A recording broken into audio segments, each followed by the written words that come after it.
Welcome to Simple Cooking and Travel Vlogs. இன்னைக்கு சூறை மீன் குழம்பு எப்படி செய்யலாம்னு பார்க்கலாம். இது இங்கிலீஷ்ல tuna fish அப்படினு சொல்வாங்க. டிஸ்கிரிப்ஷன் பாக்ஸ்ல நான் full ரெசிபியும் கொடுத்திருக்கேன். அதையும் கண்டிப்பா பாருங்க. இந்த மீன் குழம்புக்கு நம்ம மசாலாலாம் அரைச்சு செய்ய போறோம். நான் இதுக்கு ஒரு 1/4 கிலோ மீன் எடுத்துர்க்கேன்.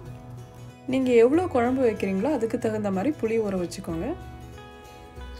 அதுக்கப்புறம் ஒரு மிக்ஸி ஜாரில் கொஞ்சம் வெங்காயம், கொஞ்சம் பூண்டு, கொஞ்சம் கருவேப்பிலை, அதுக்கப்புறம் மிளகாய்த்தூள், மல்லித்தூள், மிளகு இதெல்லாம் போட்டு கொஞ்சம் தண்ணி ஊற்றி நைஸாக அரைச்சி வச்சுக்கோங்க. நீங்கள் இந்த குழம்புக்கு குழம்பு மிளகாய்த்தூள் கூட சேர்த்து செய்யலாம், அதுவும் நல்லாயிருக்கும்.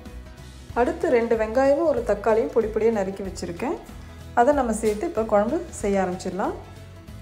ஒரு மண் சட்டியில் ஒரு 3 டேபிள் ஸ்பூன் நல்லெண்ணெய் சேர்த்துக்கோங்க. நல்லெண்ணெய் சேர்த்துட்டு அது நல்லா காஞ்சதுக்கப்புறம் கடுகு, உளுத்தம்பருப்பு போட்டு தாளிச்சுக்கோங்க.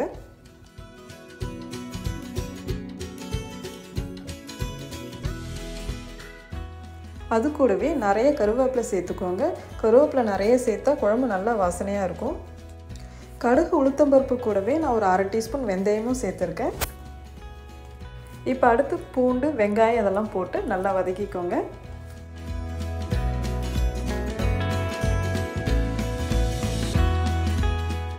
இப்போ வெங்காயம், மஞ்சத்தூள், உப்பு அதெல்லாம் சேர்த்து நல்லா வதக்கிக்கோங்க. வெங்காயம் நல்லா வதங்கினதுக்கப்புறம் தக்காளியும் சேர்த்து நல்லா வதக்கிக்கோங்க.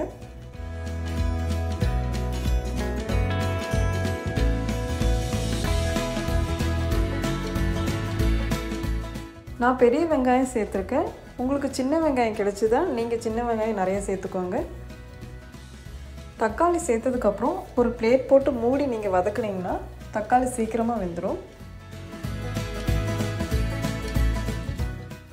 இப்போ நான் அரைச்சி வச்ச மசாலாவை இது கூட சேர்த்துக்கிறேன். அது கூட சேர்த்து நல்லா மிக்ஸ் பண்ணிக்கோங்க. ஃபஸ்ட்டு நல்லா 2 நிமிஷத்துக்கு நல்லா மிக்ஸ் பண்ணி விடுங்க. நல்லா வதங்கினதுக்கப்புறம் நம்ம புளி தண்ணி சேர்த்துக்கலாம்.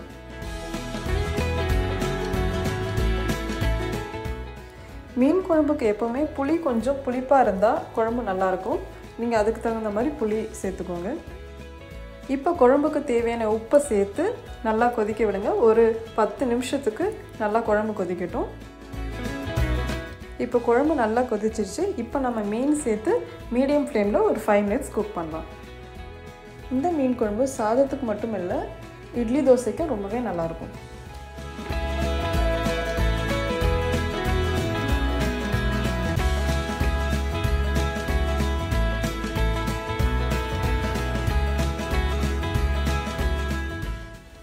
இப்போ மீன் குழம்பு சூப்பராக ரெடி ஆயாச்சு. நீங்களும் இந்த ரெசிபியை கண்டிப்பாக உங்கள் வீட்டில் ட்ரை பண்ணி பாருங்கள், உங்களுக்கும் பிடிக்கும். இந்த வீடியோ பிடிச்சிருந்தா மறக்காமல் உங்கள் ஃப்ரெண்ட்ஸோடு ஷேர் பண்ணுங்கள். மறக்காமல் எங்கள் சேனலுக்கு சப்ஸ்கிரைபும் பண்ணுங்கள். தேங்க்ஸ் ஃபார் வாட்சிங். பாய்.